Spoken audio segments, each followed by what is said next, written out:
जय श्री श्याम दोस्तों, कैसे हैं आप सब।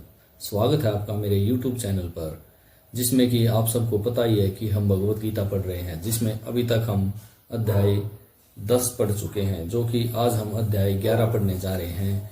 तो दोस्तों लाइक और शेयर कर दिया करो, आपके सपोर्ट से ही मैं आगे कुछ कर पाऊंगा। तो चलिए मैं बताता हूँ आपको अध्याय 11 में क्या है। विषव रूप दर्शन योग। इसमें श्री कृष्ण जी अर्जुन को अपना विषव रूप दिखाएंगे। तो चलिए दोस्तों स्टार्ट करते हैं अध्याय 11 विषव रूप दर्शन योग। भगवान की विभूतियों के वर्णन को सुनकर अर्जुन ने कहा कि हे कृष्ण, आपने मेरे ऊपर अनुग्रह करके जो महागूढ़ अध्यात्म ज्ञान सुनाया है, इससे मेरा सब मोह दूर हो गया है। हे कृष्ण, मैंने प्राणियों की उत्पत्ति और प्रलय का वृत्तांत आपके मुख से विस्तार पूर्वक सुना और आपका लक्ष्य महात्म्य भी सुना। हे पुरुषोत्तम, मैं ज्ञान, शक्ति, बल, वीर्य और तेज, इन 6 गुणों से युक्त आपके रूप का दर्शन करना चाहता हूँ। यदि आप ये समझते हो कि मैं आपका वह रूप का दर्शन करना चाहता हूँ, तो मुझे उस रूप के दर्शन कराएं। योगेश्वर, हे योगेश्वर, आप मुझे अपने उस अविनाशी रूप का दर्शन दीजिए। अर्जुन की बात सुन श्री भगवान जी बोले, हे अर्जुन, तू मेरे सैकड़ों हजारों रूपों को देख चुका है। ये मेरे अनेक प्रकार के दिव्य रूप हैं। ये सब अनेक वर्ण और अनेक प्रकृतियों के हैं। हे अर्जुन, मेरी देह में सूर्य, वसु, रुद्र, अश्विनी कुमार और मृदगणों को देख और उन आश्चर्य युक्त बातों को देख जो तूने आगे कभी नहीं देखी। हे गुड़ाकेश, मेरे इस शरीर में चराचर संपूर्ण जगत को एक ही स्थान पर इकट्ठा देख ले, और भी जिन जिन बातों को तू देखना चाहता है वे सभी देख। तू अपने इन नेत्रों से मुझको देख सकेगा, इसीलिए मैं तुझे दिव्य दृष्टि देता हूँ। इससे तू मेरे षड्गुण संपन्न रूप को देख। धृतराष्ट्र ने संजय ने कहा कि हे राजन, ऐसा कहकर महायोगेश्वर श्री कृष्ण ने अर्जुन को अपना परम ऐश्वर्य युक्त विराट रूप दिखाया। उसमें अनेक मुख नेत्र हैं, अद्भुत दर्शन हैं और अनेक प्रकार के दिव्य आभूषण हैं, अनेक प्रकार के दिव्य आयुध हैं। हे धृतराष्ट्र, वह दिव्य माला और दिव्य वस्त्रधारी है, अनेक प्रकार के चंदनादि सुगंधित पदार्थों से लिप्त है, अनेक प्रकार के आश्चर्य को उत्पन्न करने वाला, प्रकाशयुक्त और अंतर रहित है। उसमें चारों ओर मुख है और आकाश के सहस्त्र सूर्यों का प्रकाश एक स्थान हो जाए तो भी उस विश्वरूप भगवान की कांति के समान नहीं हो सकता। अर्जुन ने उस देव शरीर में एक ही स्थान पर अनेक प्रकार के स्थित संपूर्ण जगत को देखा। इसका दर्शन करके अर्जुन को बड़ा आश्चर्य हुआ।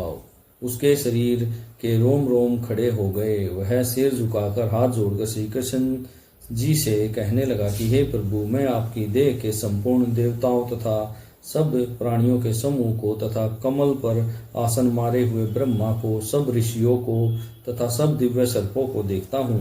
हे विश्वेश्वर, आपकी देह में सब जगह मुझे अनेक भुजा, अनेक उदर, अनेक मुख, अनेक नेत्र और अनंत रूप दिखाई देते हैं। आपका आदि मध्य अंत कहीं भी दिखाई नहीं देता। ऐसा दिखाई देता है कि किरीट, गदा और चक्र धारण कर रहे हैं। तेज पंजु हैं, चारों ओर दीपमान है। आपका अग्नि और सूर्य के समान तेज है कि देखने में आंखें चकाचौंध हो जाती हैं। अपरिमित रूप दिखाई देते हैं। हे कृष्ण, मुमुक्ष जनों के जानने योग्य आप ही अक्षर परम ब्रह्म हो। इस संसार के आधार आप ही हो। सनातन धर्म के अक्षर तथा विनाश रहित भी आप हो। आप ही सनातन पुरुष हो। आपका आदि मध्य अंत कुछ भी नहीं है। आपका पराक्रम अनंत है। आपकी भुजाएं असंख्य हैं। सूर्य चंद्रमा आपके नेत्र हैं। प्रज्वलित अग्नि के समान आपका मुख है। आपके इस भयानक रूप को देखकर लोग डरते हैं। हे महात्मन, आपका आकाश और पृथ्वी के मध्य में जो यह बड़ा भारी अंतरिक्ष पोल है, इसमें सब में आप अकेले व्याप्त हो रहे हो। हे कृष्ण, देवताओं के समूह भय के मारे आपकी शरण आए हैं। कितने भयभीत होकर दूर से हाथ जोड़कर आपकी प्रार्थना करते हैं। ये महर्षि और सिद्धों के झुंड स्वातिवाचन करके आप अनेक प्रकार के स्तुति करते हैं। हे कृष्ण, एकादश रुद्र, द्वादश आदि, अष्टवश साध्य नामक देवता, विश्वदेव, अश्वनी कुमार, 49 मरुत, उष्पा नामक पितर और गंधर्व, यक्ष, देवता, सिद्धों के समूह, ये सब विस्मित होकर तुम्हें देखते हैं। हे महाबाहो, आपके असंख्य मुख और नेत्र हैं। आपकी असंख्य दाढ़ों से आपका रूप विकराल दिखाई पड़ता है। इसको देखकर सब लोग डर गए हैं। मैं डर के मारे व्याकुल हो रहा हूँ। यह आपका शरीर इतना बड़ा है कि आकाश को स्पर्श करता है, बड़ा प्रकाशमान है, अनेक वर्णों से युक्त है। इसमें बड़ा विस्तीर्ण मुख है, बड़े बड़े नेत्र हैं। इसको देखकर मैं अत्यंत व्याकुल हो रहा हूँ। किसी प्रकार से भी धीरज शांति ग्रहण नहीं होती। दांतों से भयंकर प्रलय काल की अग्नि के समान आपका मुख देखकर ऐसा भयभीत हो गया हूँ कि मुझे दिशाओं का भी ज्ञान नहीं हो रहा है, न मुझे शांति प्राप्त हो रही है। इससे हे भगवान, मुझ पर प्रसन्न होइए। हे कृष्ण, धृतराष्ट्र के सब पुत्र संपूर्ण राज समूह के साथ आपके मुख में प्रवेश करते दिखाई दे रहे हैं। और भीष्म, द्रोणाचार्य, शिखंडी, धृष्टद्युम्न आदि भी आपके मुख में प्रवेश करते दिखाई दे रहे हैं। इसमें कितनों के ही सिर चूर्ण हो गए हैं। ये आपके दांतों में उलझ रहे हैं। जैसे नदियों की अनेक शाखाएं समुद्र की ओर दौड़ती हैं, वैसे ही ये नरवीर तुम्हारे जाज्वल्यमान मुख में प्रवेश करते दिखाई दे रहे हैं। हे कृष्ण, जैसे अत्यंत वेगवान पतंगे नाश के लिए बड़े वेग से जलती हुई अग्नि में घुसे चले जाते हैं, ऐसे ही सब लोग नाश के लिए आपके मुख में घुसे चले जा रहे हैं। हे कृष्ण, अपने प्रज्वलित मुखों में संपूर्ण लोकों को चारों ओर से चाटते हुए ग्रस लेते हो और आपकी उग्र क्रांति सब जगत को अपने तेज से परिपूरित करके तृप्त कर रही है। हे कृष्ण, तुम ऐसे उग्र रूप वाले कौन हो, सो कहो। मैं आपको बार बार नमस्कार करता हूँ। मैं आपकी प्रवृत्ति नहीं जानता, इससे आदि पुरुष आपको जानना चाहता हूँ। हे देव श्रेष्ठ, कृपया करके मुझे बतलाइए। श्री कृष्ण बोले, हे अर्जुन, इस समय इन लोकों का काल मैं हूँ।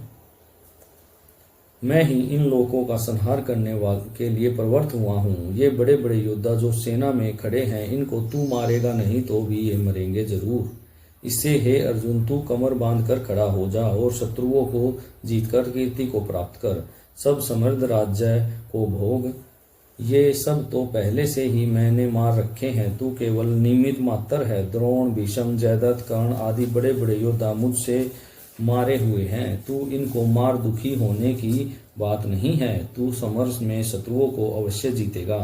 संजय ने धृतराष्ट्र से कहा कि राजन, केशव की ऐसी बात सुनकर अर्जुन कांपने लगा और हाथ जोड़कर बार बार नमस्कार करने लगा। डर के मारे व्याकुल होकर नमस्कार कर गदगद वाणी से श्री कृष्ण से कहने लगा, हे ऋषिकेश, आपका प्रभाव अति अद्भुत और कीर्ति अतुलनीय है। इसी से यह सब जगत हर्षित होता है, आप में अनुराग करता है। राक्षस भयभीत होकर दिशाओं में भागते फिरते हैं। सिद्धों के समूह आपको नमस्कार करते हैं। हे महात्मन, हे अनंत, हे देवेश, हे जगन निवासी, तुमको सब लोग नमस्कार क्यों न करें, क्योंकि आप तो ब्रह्मा से भी बड़े और आप सबसे आदि करता हैं तथा सत असत के मूल कारण हैं, अर्थात अविनाशी हैं। इससे सबका आपको नमस्कार करना योग्य ही है। हे कृष्ण, आप आदिदेव और पुरातन पुरुष हो। इस संपूर्ण सृष्टि के लिए सखान हो, संपूर्ण विषयों के ज्ञाता हो। जो कुछ जानने योग्य वस्तु है वह आप ही हो। मुनियों के परम धाम आप ही हो। यह संपूर्ण विषय आपके अनंत रूप में से व्याप्त है। हे कृष्ण, वायु, यम, अग्नि, वरुण, चंद्रमा, ब्रह्मा और ब्रह्मा के पिता में भी आप ही हो।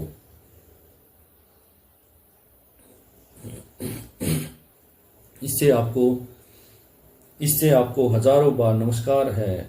हे सर्वेश्वर, आपको सम्मुख से नमस्कार है तथा पीछे से नमस्कार है, चारों ओर से नमस्कार है। आप अनंत वीर्य और अनंत पराक्रम से युक्त हो, सब में व्यापक हो, इसी से आप सर्व हो।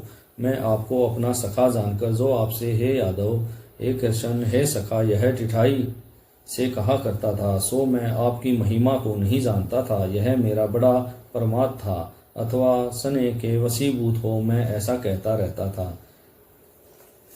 हे कृष्ण, खेलने, सोने, बैठने व भोजन करने के समय एकांत में या बहुत लोगों के सम्मुख जो मैंने आपकी हंसी की है और इस प्रकार की हंसी की है कि मैंने आपका अनादर किया है, सो मुझे क्षमा कर दीजिए। आपका प्रभाव अपरमेय है। हे प्रभावशालीन, आप इस चराचर जगत के पालन करता, पिता, पूज्य और महान आप ही गुरु हो। तीनों लोकों में आपके बराबर कोई भी नहीं है, फिर भी अधिक कोई कैसे हो सकता है। हे कृष्ण, आप ईश्वर हो, स्तुति के योग्य हो। मैं आपको साष्टांग दंडवत प्रणाम करता हूँ। मुझ पर प्रसन्न होइए। हे देव, मेरे अपराधों को सहन कर ऐसे क्षमा कर सकते हैं जैसे पिता पुत्र के, मित्र मित्र के, पति पत्नी के अपराधों को सहन करता है। हे कृष्ण, आपका अद्भुत रूप पहले कभी नहीं देखा था। इस अद्भुत रूप को देखकर मेरा मन बड़ा हर्षित हुआ है और भय के मारे मन व्याकुल हो रहा है। आप मुझको वही अपना पहला रूप दिखाइए। हे देवेश, हे जगन निवास, आप मुझ पर प्रसन्न हो। हे विश्वमूर्ते, मैं आपको वही किरीट मुकुट युक्त गदाधारी रूप देखना चाहता हूँ, इसलिए वही पहले के समान चतुर्भुजी रूप धारण कर लीजिए। यह सुनकर श्री भगवान बोले, हे अर्जुन, मेरा यह तेजोमय रूप अनंत और आद रूप है। इसको तेरे सिवा अब तक किसी ने भी नहीं देखा है। तुझ पर अत्यंत प्रसन्न होकर मैंने आत्मयोग से तुझे यह दिखाया है। एक कुरुक्षेत्र, जो कोई 4 वेद पढ़े, यज्ञ, साधन, दान, अग्निहोत्रादि कर्म तथा उग्र तप करके देखना चाहे तो भी नहीं देख सकता। हे अर्जुन, मेरे इस घोर रूप को देखकर क्यों व्यथित होता है? व्याकुल मत हो, अपनी मूढ़ता को देख और निडर होकर प्रसन्न चित्त से मेरे पहले रूप फिर देख। संजय ने कहा, हे धृतराष्ट्र, श्री कृष्ण ने यह कहकर अपना चतुर्भुज रूप फिर से दिखाया और डरे हुए अर्जुन को ठाडस दिया।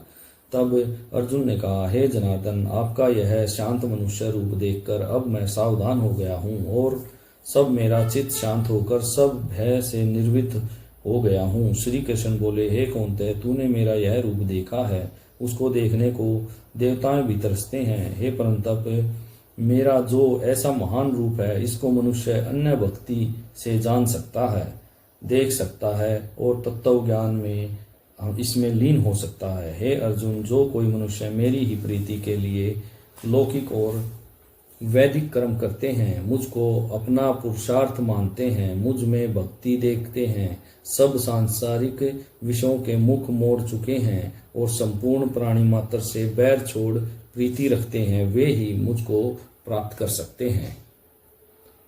तो दोस्तों, ये था हमारा अध्याय 11 जो कि समाप्त हो गया है। अध्याय 11 का एक महात्म्य है जो कि एक कहानी के जरिए है, वो मैं आपको सुनाता हूँ। श्री भगवान बोले, हे लक्ष्मी, अब 11वें अध्याय का महात्म्य सुनो। एक तुंगभद्र नामक नगर था जिसमें राजा का नाम सुखानंद था। वहाँ एक ब्राह्मण बड़ा धनवान विद्वान पंडित रहता था और नित्य श्री लक्ष्मी नारायण जी के मंदिर में गीता के 11वें अध्याय का पाठ करता था। और राजा भी यहाँ नित्य लक्ष्मी नारायण जी की सेवा करता था और पाठ भी नित्य सुनता था। एक दिन कुछ संत तीर्थ यात्रा करते करते उस नगर पहुंचे। राजा ने सम्मान सहित संतों को टिकाया और भोजन कराया। भोजन करके संत बहुत प्रसन्न हुआ। प्रातः काल राजा अपने पुत्र और मित्रों सहित उसके दर्शन को गया। संतों के महंत जी से धर्म की बातचीत करने लगा और राजा का पुत्र वहां खेलने लगा। वहां प्रेत रहता था। उस प्रेत ने राजा के पुत्र को मार डाला। चाकरों ने राजा को इस बात की खबर की कि राजा बोला, हे संत जी, आपके दर्शन का मुझे अच्छा फल मिला। मेरा एक पुत्र था, सो भी प्रेत ने मार डाला। राजा महंत सभी प्रेत के पास गए और ब्राह्मण ने प्रेत से कहा, अरे प्रेत, तू इस लड़के पर कृपा कर दृष्टि कर जो यह जी उठे और तू अपने पूर्व जन्म की बात कह। तब प्रेत बोला, मैं पुनर्जन्म से ब्राह्मण था, इस ग्राम में के बाहर हल जोतता था। वहां एक घायल ब्राह्मण जिसके अंगों से खून निकल रहा था, खेत में आकर गिर पड़ा। एक चील उसका मांस नोचकर खाने लगी। मैं बैठा देखता रहा। इतने में एक और ब्राह्मण आया और उसने यह हल देखकर मुझसे कहा, अरे हल जोतने वाले ब्राह्मण, तेरे कर्म चांडाल के जैसे हैं। अरे निर्दयी, तेरे खेत में ब्राह्मण का मांस चील नोच नोच कर खा रही है। तू आंखों से अंधा जो छुड़ाता नहीं है, सो तूने मेरे श्राप से प्रेत योनि में पावेगा। तब मैंने उसके चरण पकड़कर कि हे देव, मेरा उद्धार कैसे होगा। तब उस ब्राह्मण ने कहा, तुझको जब कोई गीता के 11वें अध्याय का पाठ सुनावेगा तब तेरा उद्धार होवेगा। ब्राह्मण ने गीता के 11वें अध्याय का पाठ प्रेत को सुनाया और उस पर जल छिड़का। तब तत्काल प्रेत की देह छूटकर उसे देवदेही देह प्राप्त हुई और राजा का मरा हुआ पुत्र भी भगवान का नाम लेता हुआ खड़ा हो गया। स्वर्ग से विमान आया और प्रेत को बैठाकर स्वर्ग में ले चला गया।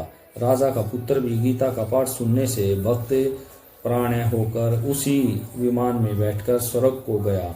राजा ने भी 11वें अध्याय का पाठ श्रवण किया। इस प्रकार वह परम गति को प्राप्त हुआ। तो दोस्तों, हमारा अध्याय 11 खत्म हो चुका है और अब इसकी एक शॉर्ट वीडियो मैं डालूंगा जो कि होगी, इसका एक सार होगा जिसमें आपको आसानी से इसका पूरा भाव समझ में आ जाएगा। तो दोस्तों, कल मिलते हैं अध्याय 12 में। अभी के लिए जय श्री श्याम।